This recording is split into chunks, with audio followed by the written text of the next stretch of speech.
Hey everybody, welcome back to the 99th episode of Taps and Patience, which we totally recorded in the right order. I'm AJ with Audacity Micro here with Harrison of Precision Ingenuity.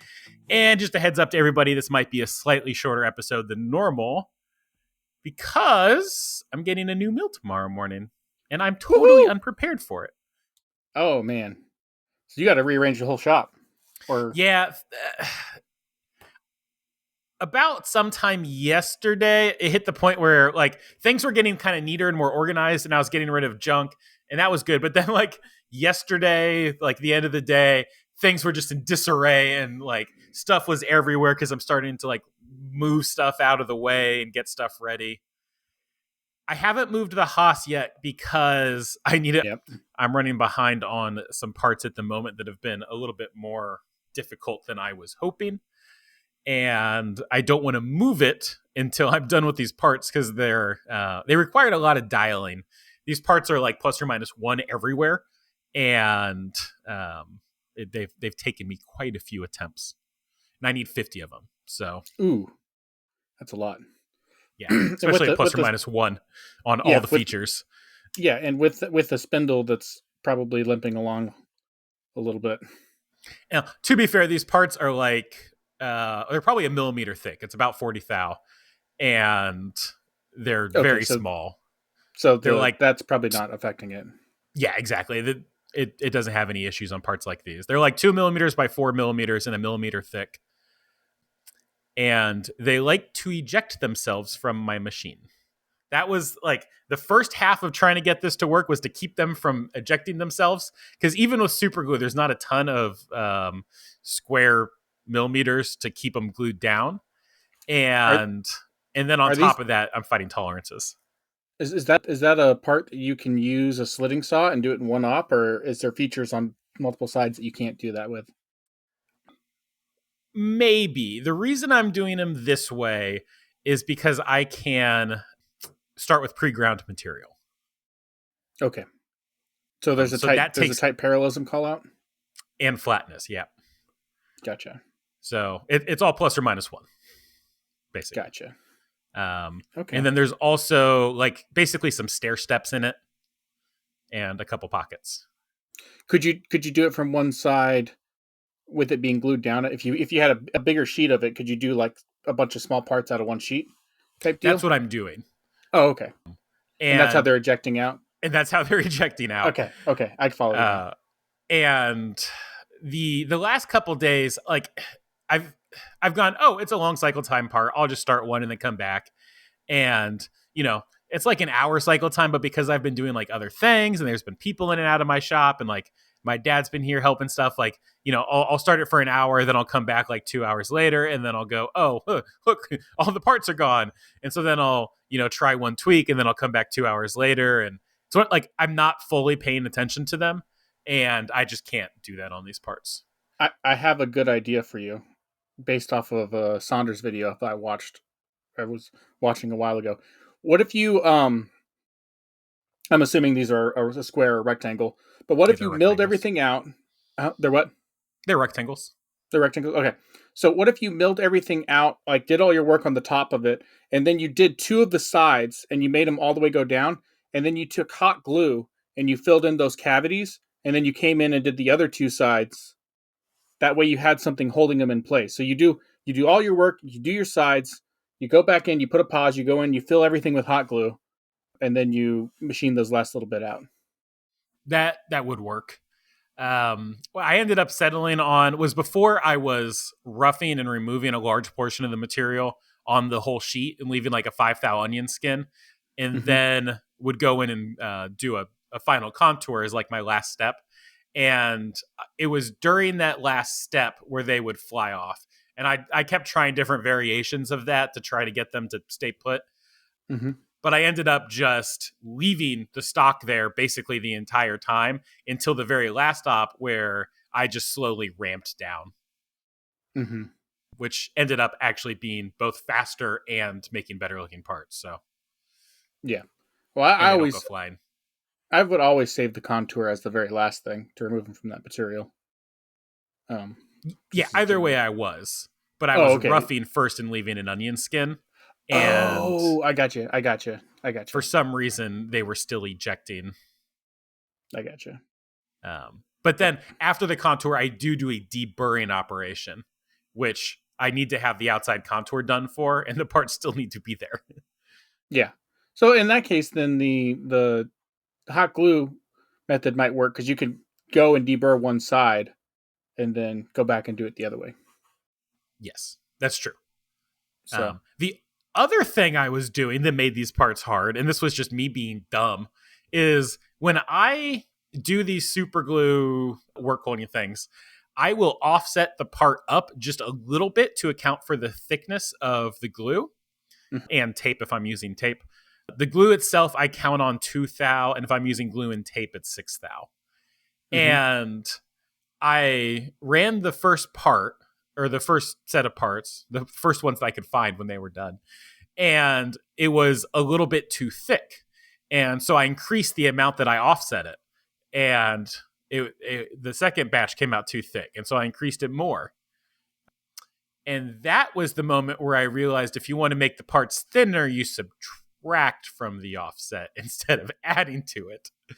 Yeah, this is still a Haas.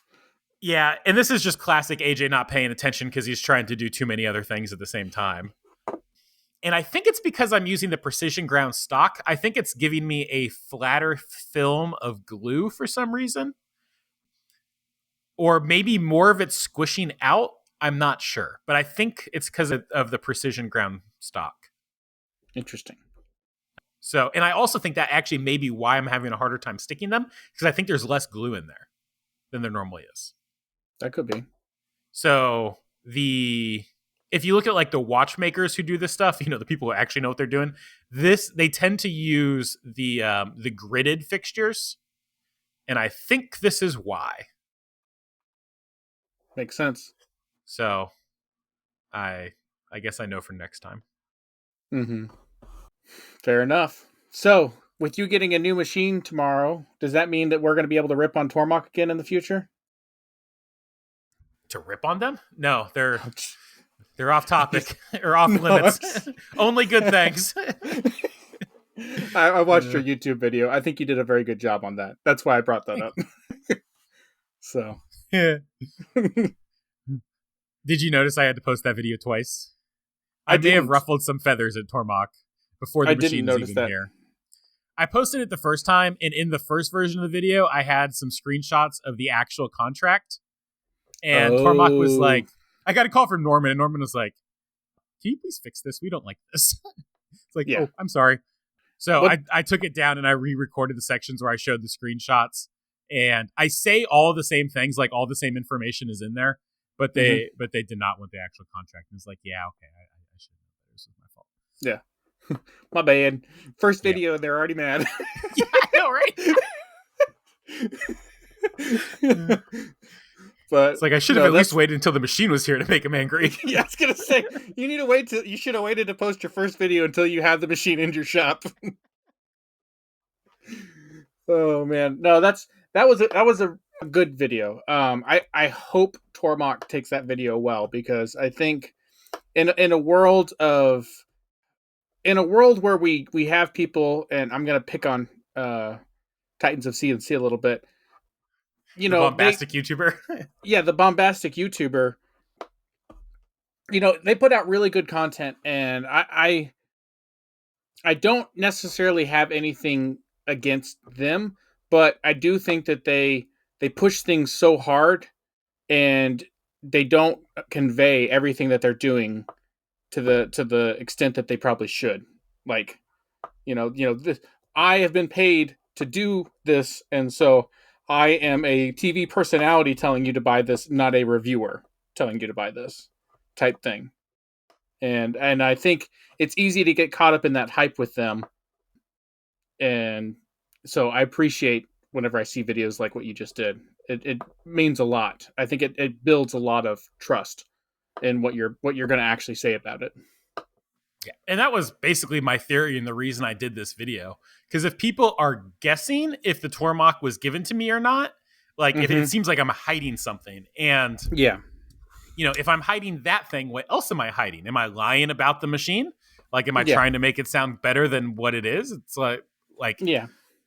just those questions, like just the questions existing, even if I'm doing everything right, the questions existing make me and Tormach look bad, I think. Yeah. And so by being absolutely clear and upfront, those questions are off the board. Everybody knows that, yes, I was given the machine. And Mm-hmm. if I'm being open and honest about that, then I'm probably being open and honest about my opinions of it. Yeah. Yeah. And I do think from someone who has never ran a part on one, just the external things that I've seen, this seems like a significant step up from the 1100. So, like, I think it's going to be phenomenal. It's like it's from a different company. It might as well be from a different company other than Pathpilot. Yeah. Yeah. Which, speaking of which, there is some things I would love to see in Pathpilot. And like one I was thinking of today was, and this might be something that would be really hard to do, but you just basically mentioned it, which is they're in like everyone that I've seen. If you have your work offsets, you add to grow and subtract to minus, and like I don't know why um, Tormach is inverted on that. I'd be curious. So it's actually not. If you go to the offsets page and you like add or subtract to the offset, it works exactly the same. But if you do it down in the little Oh, window, you're not changing the offset, you're changing the machine position. oh, that makes so much sense. Yeah, it does work the same, but on the Haas, you can't Okay, just type what like, hey, this is my machine position. that makes so much sense now. I've never thought of it that way. I thought of this long and hard when I first got my Haas and kept offsetting things the wrong way. Makes sense. So, but I hadn't thought about why it was that way. But that makes wow. Okay, mind blown. I The thing I still can't wrap my head around is trying to offset slitting saws when you're doing like salami slicing and offsetting on the like, because then to make your part shorter, you got to cut farther up. But the like on the tool length offset, is that up or down? I still don't have that straight. Gotcha. That one's less confusing for me. If you say your tool is shorter, then it's going to drop it down. If you say your tool is longer, it's going to stay up higher. Just think about it in terms of like if your tool was stationary and you were trying to make it longer, you drag it up or drag it down, but the tool stays stationary. That's what you're doing with the spindle head. And so if you're growing the tool, you're saying that your spindle head is going to go up higher, which means if it's actually not moving, it's going to pull the tool with it. But then you start cutting with the back end of a slitting saw. Yeah, but it's still the same thing. I Because know. It's just, it throws me for a loop every time. oh, okay. But no, I was thinking about the Path Pilot controller here recently, and it's a really good controller. The one of the other features that I was thinking about it that'd be cool to add, and it's just because I was listening to your video today, because you were talking about 5-axis, like it'd be cool if Tormach ever did a 5-axis. Um, but one thing that would also be really nice to see is some sort of MRZP like thing for the fourth axis, where you could probe a fourth axis. Like you could find the center line of the fourth axis and where it's at, and then have it to where you could put a vise on like a plate on a 90-degree plate, and then you could probe any part in that vise and be able to rotate it and still machine it and have it adjust.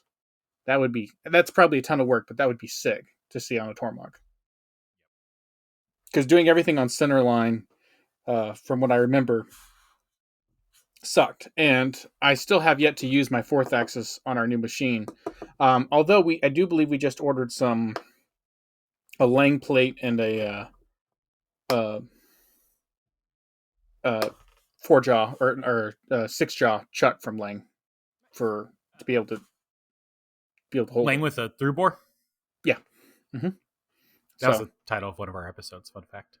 yeah, but we're going to be getting that now. So, Sweet.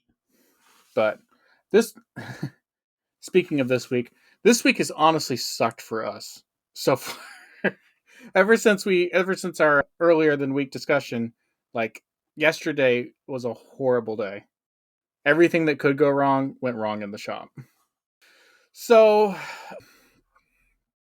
there's a lot of little things, but I'll try to hit the big things. We got our fiber laser from OM Tech, it a week ago, the red dot in it burnt out. And so we called Omen Tech and asked for a replacement part. And it got in and it wouldn't go anywhere on the machine.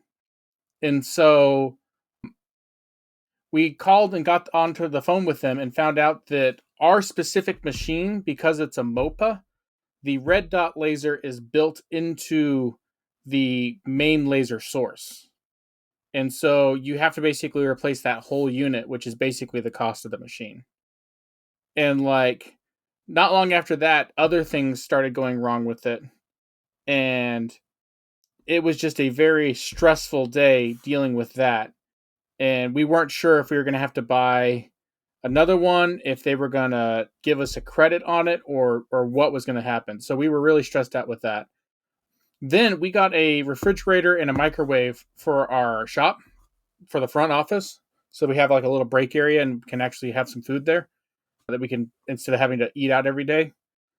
Good idea. And we went to plug up the refrigerator to the water line, and we touched the water hose that's going into the supply side, and it just started leaking and filling our cabinets full of water. Oh no. And so we're freaking out, and it's just dumping water on our cabinets. And we found out that there was a fitting that was just finger tight. Whenever they came in and did some work on it, they didn't tighten it down all the way, and just so happened that it wasn't leaking, and we just touched it, started gushing. So we eventually got that figured out. We thought it looked like it was coming out of the wall, and so we thought it was actually in the wall leaking instead of any of the fittings. So when we figured that out, it was better, but it was still quite the mess. You're gonna need a Freddy at this rate, or a rowboat. Yeah. At the rate that you dump water into your shop. Yeah, and then the refrigerator we got. So my dad and my uncle are from the cabinet side, the cabinet world, and so they took care of like planning out. Like we told them what we wanted, and then they sourced everything. And the refrigerator that we got to fit into the cubby hole they left us was basically just a really snug fit all the way back. And it turns out when it's all the way back, there's a wall on one side, and we can't open the freezer side of the refrigerator. And so there's about a foot gap that the refrigerator is having to sit out from it because it can't. And so we might end up having to move the whole cabinet assembly over like an inch to give us some clearance. And so we're trying to figure that out. And then the Haas lathe started having some problems with the chuck not opening and closing on the foot pedal. And so you'd hit the foot pedal, and what's cool is I found the spot where I could go onto the Haas controller and I could see all the internal switches when they were triggering. And the switches are triggering every time we step on the pedal, but the hydraulics are not engaging. And so I think it's not an electrical problem or a mechanical problem. I think it's a computer problem. And I think it's because when we had the Haas Tech in like a month ago to look at our spindle popping, when the Haas Tech put in the parts catcher on our machine, we asked him to go ahead and upgrade the controller to the latest version. And I think it's something to do with the latest version is like not reading it every time you hit the foot pedal. And so it still works, but like it'll get into these weird modes where like you'll step on the foot pedal, it won't go. You'll step, and then eventually it'll go, and then it'll keep working for a while. And then you'll be using it, and then all of a sudden it won't work, and you just have to hit the pedal like 4 or 5 times, and eventually it'll register and go. Are you sure that's not a cable issue? That sounds like a cable issue. It sounds like a cable issue, but you can go to the screen and you can watch it. Every time you touch it, you can see it going from a 0 to a 1 or a 1 to a 0 every time you hit the pedal. So I can watch it on the controller. Like the controller's triggering it and you can see it on there, but nothing's happening in the machine. Can you see it attempting to output the commands to whatever the hydraulic system? I'd have to figure out if I can find out where that is on the controller. Because that could be a loose cable. Because I can see it in the pedal, The pedals, at least I can confirm the pedal's good. I'd have to look up and see if I can see like the hydraulics in there and see if there's something else going wrong.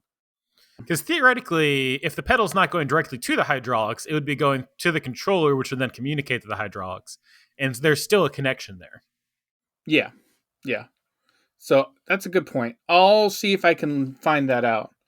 Or maybe a sticky relay or solenoid or something. Could be. Could be. I'll have to look.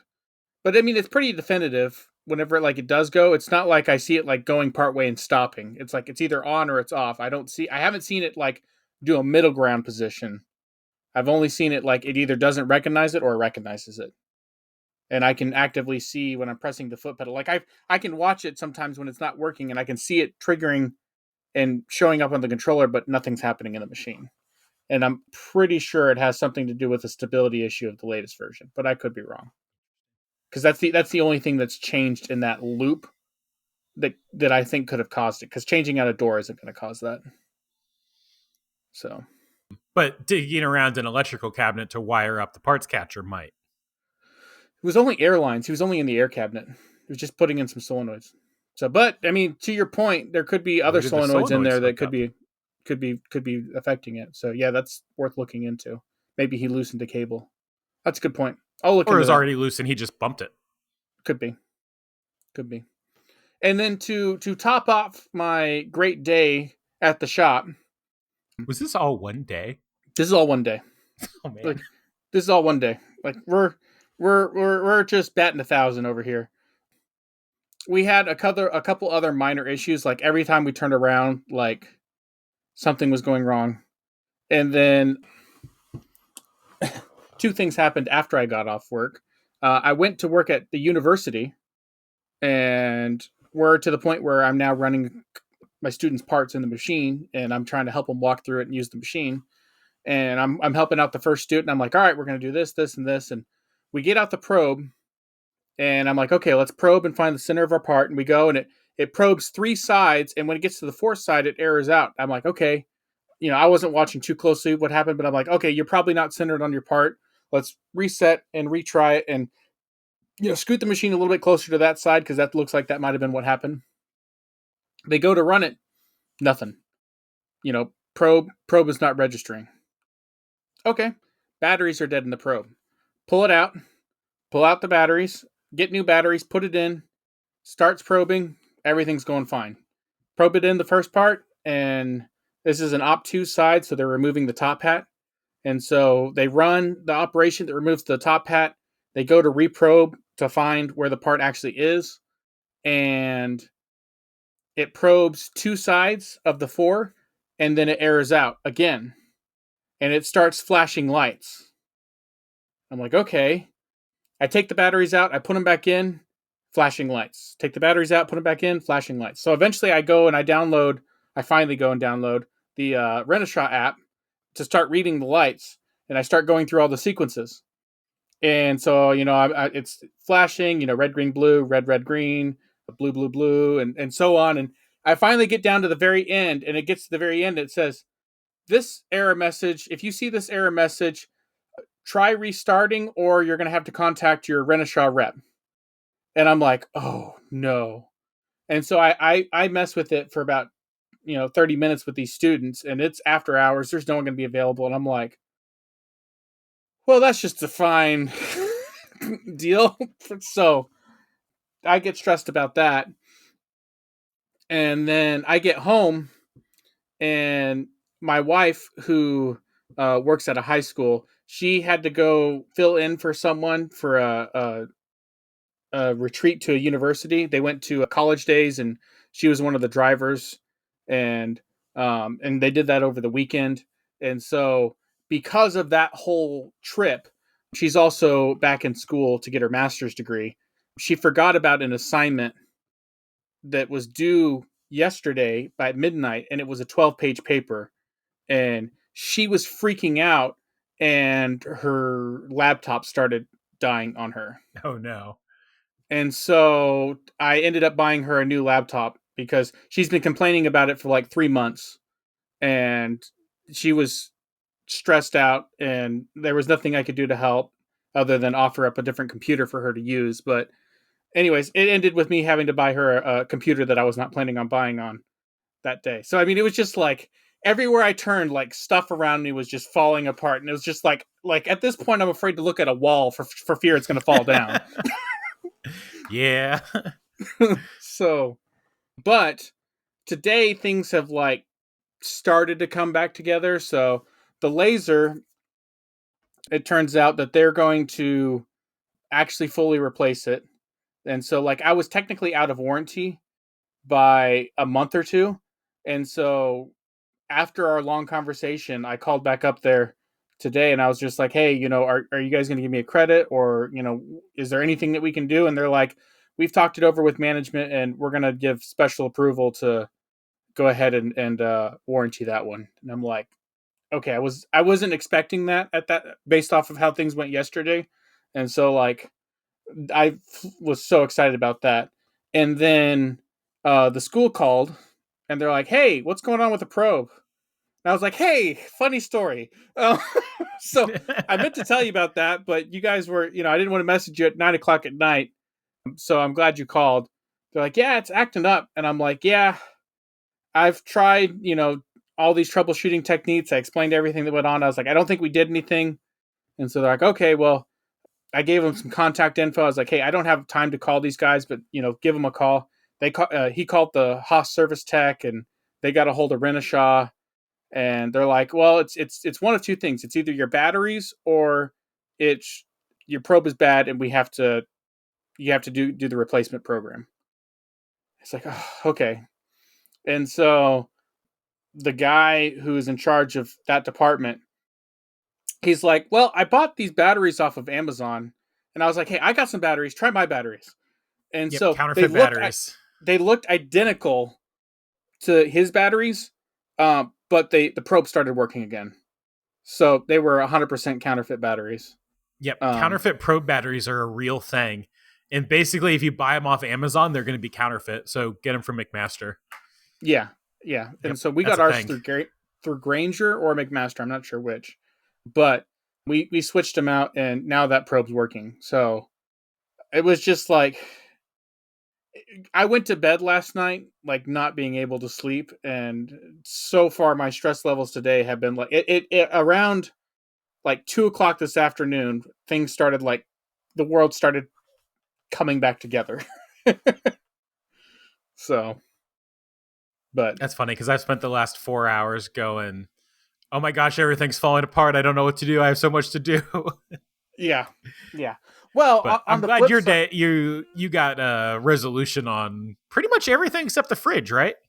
yeah, except the fridge. The fridge, and I mean, there's other things in the shop that are like not minor podcast worthy things, but they're just like they're not as big. They just seem big whenever your world is falling down around you. It's like, you might have stubbed your toe, and you might, on any normal day you'd go, "Ow, that kind of sucks." But on a day whenever like everything is like falling around you, you're like, "I can't believe I also stubbed my toe," and Yeah. it's like it becomes a much bigger deal, and so to top it all off, and so it's just that was yesterday for us, and it's not a day I care to repeat anytime soon. Oh, and this morning the problems continued with our Doosan salesman coming in and saying that there's nothing they can do to warranty it. So we're kind of up a creek on that one. It's we're gonna have to pay full price to get it fixed. They're not gonna do anything. So that Did was you like make sure the Mazak rep was in there at the same time? no, but I had the Akuma rep and the Yamazin rep at the shop yesterday. So they didn't meet each other, but they were close. So, and it wasn't planned that way either. Like the Yamazin, I was like, "Hey, I'm going to be in your area," and that was like 3 weeks ago. And then like the Akuma guy called me up yesterday, and he's like, "Hey, I'm going to be at your shop tomorrow." I was like, "Okay," and I looked at the calendar, and I'm like, "Wait, Yamazin's supposed to be here tomorrow too. This will be fun." So, but no, it was good talking to both of them. As much as it pains me to say, I still feel like the Doosan lathe It's the one I like the most. I'm just really mad at Doosan right now. Like machine wise, from a feature spec list, it's the one that I like the most. Like just from a pure machine standpoint, but from how things are going, I really don't want to buy one, and so it's kind of a struggle. So I still think a lot of the other lathes are better anyway. yeah, oh, I don't disagree. My biggest thing is Doosan. Like if I have my wish list of features I want in a lathe, Doosan hits every single one of them, and all the other brands are short a couple, like in different areas. So, for example, the Okuma, one of my biggest complaints with them is they don't have a part conveyor. They have the box through the door, and they don't have an option for. Uh, Really? yep, Huh. yep, Can you get like a third party add on? nope, not that I know of. I mean, I say nope. I haven't looked, but that's my biggest complaint with the Akuma is they don't have, and it blows my mind that they don't have a way to do that. Yeah, because you like hate yours, right? Your part through door thing. I don't hate it. We've made it better than it was, but I do not want another one. You passionately don't love it. Yes. Yes. Like it works. Let me for small parts it's not that big of a deal because they're kind of harder to scratch, but as your parts get bigger, I definitely wouldn't want to drop a big box. And when I tried to figure out what other solutions they said, well, their solution was cut a hole in the bottom of the box and have it drop down to a roto rack. So like I don't like that. So because that's just more things in front of the door, and those rotor racks are like from Royal are like 15 grand for a conveyor to a part accumulator thing. So I don't really want to do that if I don't have to. I was I was just watching a Saunders tour, probably Area 419, and I'm trying to remember what they had in place. I mean, they weren't Akuma lathes, but they had some sort of system to catch things. It Yeah, was probably very expensive though. yeah. But I mean, it's so that's what I don't like about them. Mazak is the other one, and I'm still waiting for a quote from them to really get into details. But I know they're really expensive, and so pricing, Doosan's the cheapest. Akuma is a close second, and then Mazak, I'm guessing, is going to be way up here because they have been on everything we've ever had them quote. So And there's what's the like Nakamura? Would you ever look at that them? that one I haven't yet. I need to find a good sales rep. And then the other machine that kind of interests me is when Yamazin came by, I forgot that they had a lathe at their demo, and they actually had two conveyors on their lathe. They had a lower one, kind of like the Doosan, and then they had a robotic arm built into the lathe that could go grab larger parts and put it on a second conveyor internally, which was really cool. Do you So remember the name of their lathe? Takasawa or Yeah, something. or something like that. Sounds right. Yeah, something like that. But I would be interested in that. They're actually supposed to give me a quote on that and like give me some information on it. But I do need to look at Nakamura. I don't know of any Nakamura sales reps around here. But I would. I feel like they are going to be in a different price bracket than we can afford. But I would definitely want to actually talk to someone to know for sure. I mean, Grimsmo had one. That was like his first big machine purchase, right? Second, I think he had Second? the Oh, he got the mill first. The he got the Mori. mill first. But I know I would. I love it. Honestly, if I was going for used machines, I've heard Grimsmo say that mill or that lathe is more than they really need. If he was ever willing to sell it, I mean, I would be interested. You could grab a couple U box with it. That's, I need to message him and be like, "Hey, do you have any interest in selling your lathe?" I have to imagine bringing it over the border would be a pain, right? Oh, probably. I mean, I'm sure actually you can just kind of pay people to take care of that pain for you, but then Yeah, you have to pay somebody to deal with the importing and it's only stuff. money. It's only money. Yeah. It's only that resource that we're always running out of. Yep. Although Oh I have man. already, at least in terms of Xometry work, beaten my record this month. So it's the Yeah. 23rd. There's a whole week left of this month, and I've beaten my record. Oh, And I have 170 more parts to make before the end of the month, yeah. So while also putting my machine together. yeah. So the other thing that's happened in all of this that really just compounded the pressure is that my big customer that I had the longest has finally come online and is finally starting to release a whole bunch of stuff. And they're about 2 months behind schedule, and so all their lead times are much less than normal. And basically, if you break up types of parts, not quantity, not quantity, but type. So this is one type of part versus this is another type of part. Anyways, we have 70 types of parts that we have to get done by like middle of November, and Which is so soon. which is soon. And it's basically we have to get 3 types of parts done per day from now until the due date. We have to average 3 parts knocked off our list a day, not including new parts that are coming in and not including other customers. But these are parts that you have made before, right?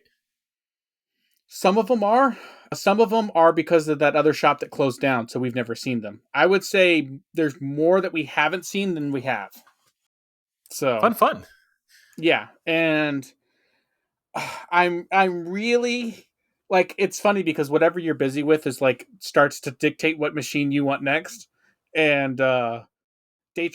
Datron is, Oh, is yes. making my list again. Oh, did you see there's a guy in the community that's selling a used one? Really?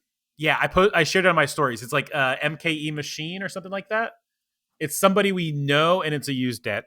MKE, yeah, MKE machine. He's in the Discord. He's a good guy, and he has a used Neo. Full vacuum table. It is able to run on 240 single phase. It has an upgraded Jaeger spindle from Datron, which is more reliable than the stock IMT spindle, with 1,500 hours on that spindle. I don't have the money for it, but I'm interested. I mean, it's used. How I bad know. could it I be? should I should bug him. Send him a message. But I've already sent some info. I didn't realize this, but did you know you can buy the Datron vacuum plates separately and like retrofit them to other machines? I guess I'd never considered it. I know you can buy the vacuum card, Yeah. So but like what I was my kind of idea that I've been playing with the last few days for some of these parts is getting like one of their giant vacuum plates and getting a vacuum pump and just retrofitting it to my machine just to allow me to be able to run some of these parts just because they're big awkward plates that make me really miss. This is like the number one reason I miss my Saunders fixture plate is these parts because I forgot how many of these parts I did in the past where I literally just would bolt it down to the Saunders fixture plate and run the profile or run the inside outside whatever, and I don't have a good method of doing these parts currently, so that's have going to be I stressful. have I told you about the virtues of super glue and tape? Yes. So but I don't really want to do that for you know 30 large plates Oh, that 30's would not be bad. that would be really awesome to just vacuum hold and go. Yeah, no, this is absolutely the time and place for vacuum. So 30 large plates with lots of tiny holes that I really would love the vacuum card for. That would be perfect for it. Are the parts ferrous or aluminum? Mixture. Oh no, they're none of them are ferrous. They're all aluminum and stainless. Stainless is ferrous, but yeah. Well, oh, yeah, I Um, guess I guess ferrous. I should have said magnetic because Yeah, there are that's like what I have that's what I 304 was right now in my assuming. mill, and that magnets don't help you there. Yeah, that's what I was assuming you were So getting at. no giant mag chuck. No giant Mac truck. No. So What about like a Pearson palette or a Pearson vacuum Vac. plate? I have one. That's what I'm going to probably end up using for some of them. But the problem Stick that it on a Lang adapter. the problem that I have is with that in particular is I call me cheap, but I don't want to spend 100. It's $100 a plate um, to basically. So like my main cost in these large parts is the material because it's like profiling and then adding holes in the middle. And so like the cost that I'm charging for these, if I add $100 Saunders custom plate for every one, is going to be really expensive. You And can't just do it with like the grid O-ring stuff. I've tried it on a couple of them, and the problem is I can't get enough area. They're like in that sweet spot where I can't get enough area to them, or there's enough overlap in different areas that like I could do just this one corner, but I can't get to the other side efficiently. Type deal.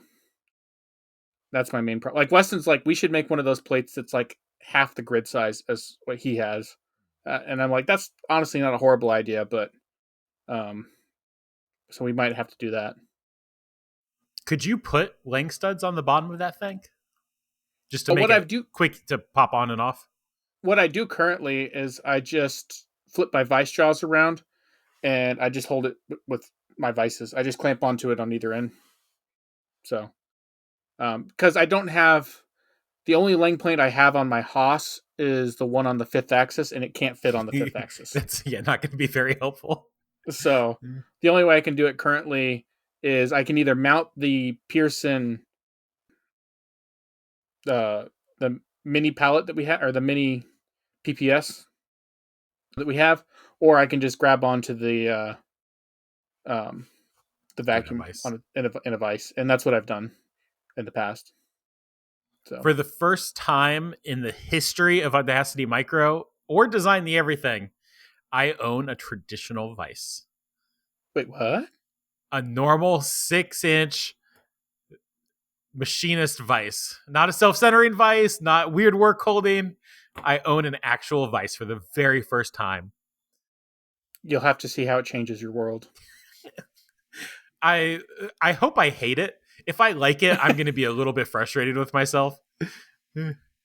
Yeah, I mean, I've only used I've used the Tormach 5-inch vise, like several different Kurt knockoff Haas 6-inch vices, and then Haas and Lang self-centering vices, or Haas branded self-centering vices. What I think was a Raptor vice, rebranded as Haas. I don't know. I talked to someone about it. It was either Raptor or someone thought it was Raptor or Fifth Axis, but it has the 52 millimeter pull stud pattern on the bottom, so I can use it with my Lang, which I have been. Yeah, I've used anything and everything except traditional vices.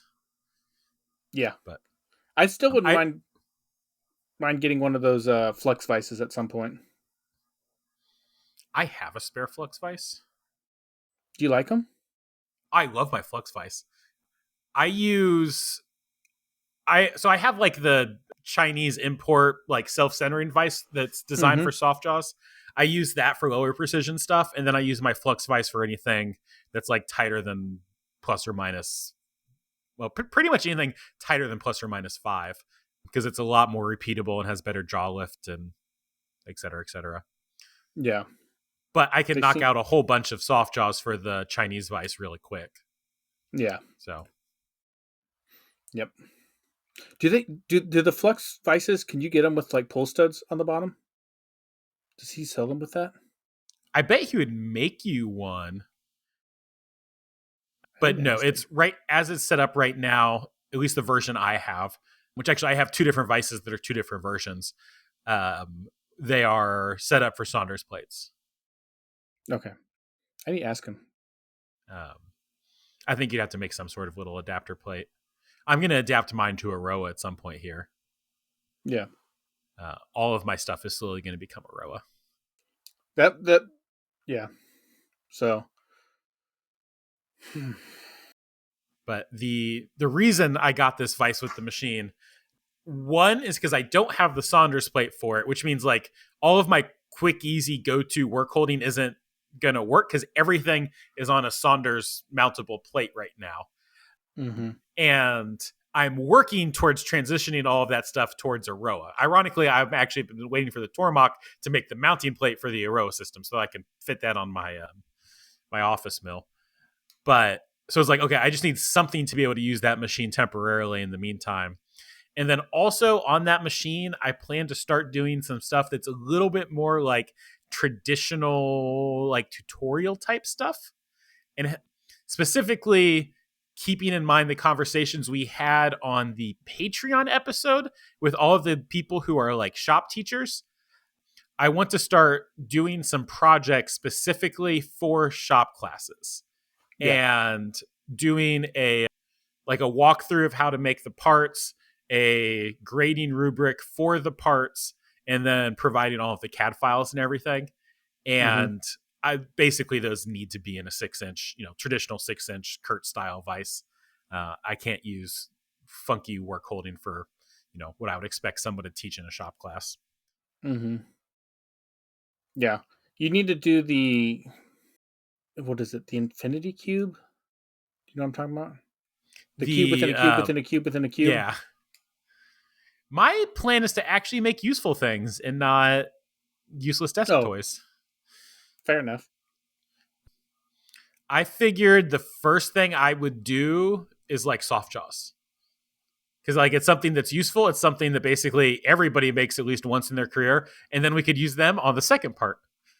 Yeah. That's how I set up my class. Is the first part we do is soft jaws. Okay.